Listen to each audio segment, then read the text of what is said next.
Good day! Kamusta mga viewers ko dyan? Ang ganda ng weather ngayon dito sa Port Hedland guys. Cloudless ang atmosphere. So kasama ko yung uncle ko ngayon. Ngayong araw din kasi nila makukuha yung caravan. May pinagawa lang sila doon.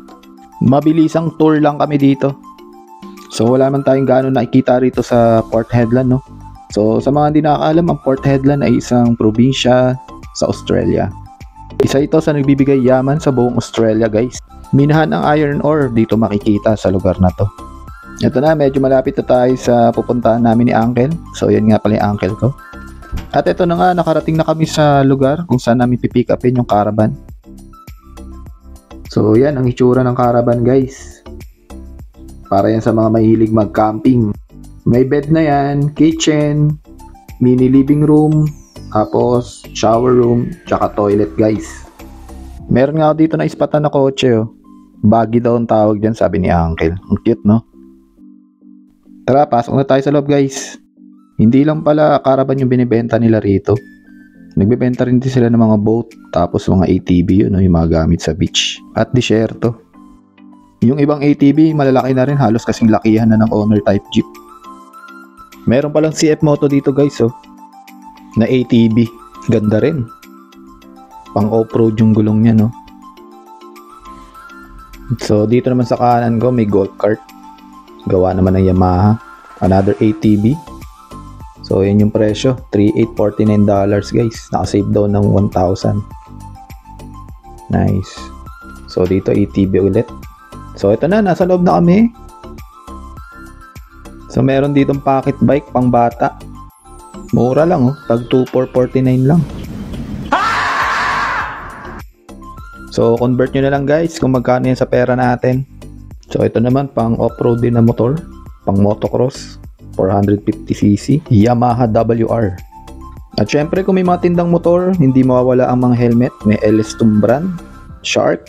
So ito LS2 Stream 2. Popular to sa Pilipinas guys, di ba? So hindi ko alam kung magkano presyo dahil wala akong nakikitang tag price. So ito naman mga helmet na pang motocross, MSR na brand, tas Liat. Yan, dito naman sa may bandang taas, Shark. Yan, pang classic naman na helmet. So, yan, mga gears na yan, nandyan. Yung mga gloves, nandun. So, ito, motor ulit, pocket bike. Puro Yamaha yung binibenta nila rito, guys. Hindi pala road legal dito yung mga 150cc na motor. Meron ditong MT-07, no? Popular na big bike dyan sa atin, sa Pinas. Di ko alam kung magkano presyo dahil walang price tag. So meron din dito mga accessory, mga cover ng motor. Yan, Oxford yung brand. Mamahaling brand dyan sa atin. So nakikita ko yun sa Moto Market. So tingnan ko pa nga dito yung presyo kaso wala akong nakikita. Yan. So dito naman, pipe. Hindi siya loud pipe, bawal di yata rito maingay ng tambocho guys. So yan, accessory ng pipe yan. Exhaust. So iba rito, hindi ko alam kung anong mga accessory yan. Tamang tingin-tingin lang muna. So banda rito yung mga gulong, puro pang off-road. Diyan naman jersey. Yan. Mga dry fit. Yan, accessory again. May nakahalo rin pala mga gamit pang bahay. Yan, kagaya ng hose. So yun, mukhang ball race yun guys.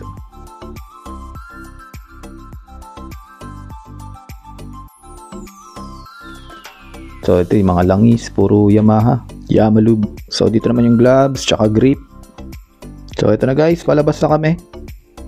So ito yung caravan nila Uncle guys.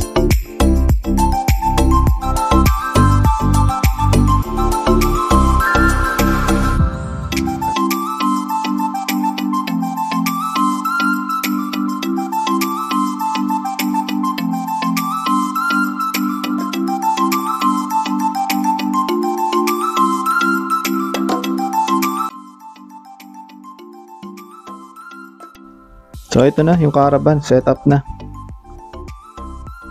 So ito na guys, biyahe na kami pa uwi sa bahay.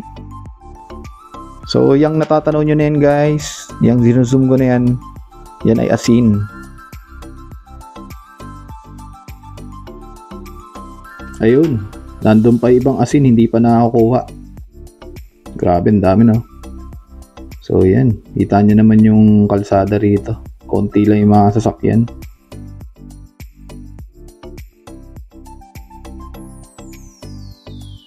At ito yung train guys, mahabang train. So dyan sinasakay yung mga iron ore, tapos dinadala ng train dito sa may Pilbara Port. At niloload naman sa mga bulk carriers, then dinadala sa iba-ibang bansa. 2 kilometer nga palang haba ng train na yan guys. At dito ko na rin tatapusin yung aking video for today. Salamat sa panunood guys. Till next time, ingat kayo lagi. God bless us all.